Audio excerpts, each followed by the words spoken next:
ఈరోజు డిఐవై ఏంటి అంటే నేనైతే బేసిక్గా చెప్పదలుచుకోలేదు, మీరే చూసేసేయండి. ఇది దేనికి రిలేట్ అవుతుంది అంటే ఈగో అండ్ యాటిట్యూడ్ అనమాట.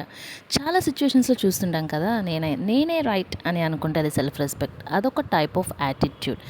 నాదే రైట్ మిగతా వాళ్ళది తప్పు అనుకుంటే దట్ బికమ్స్ ఈగో.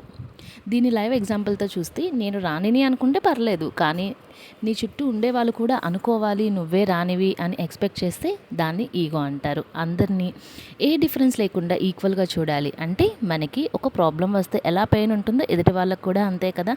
ఆ పాయింట్లో రెస్పెక్ట్ ఉంటే ఈగో అండ్ యాటిట్యూడ్ మధ్యలో ఒక సన్న లైనే ఉంటుంది. అది గమనించుకొని ముందుకు వెళ్తే మనం ఎదుటి వాళ్ళకి ఇబ్బంది పెట్టేలా కనపడం.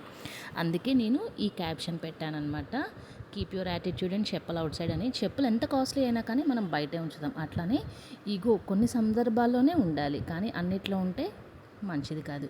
అది ఇంట్లోకి రాకుండా చెప్పులతో పాటు ఆ ఈగోని కూడా బయటే వదిలేసి మనం ఇంట్లోకి రావాలి అనేసి ఇలా ఈ చిన్నది తయారు చేశాను అనమాట.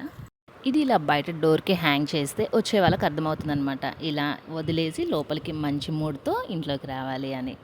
ఎలా ఉంది డిఐవై? నచ్చితే లైక్, షేర్ అండ్ సబ్స్క్రైబ్.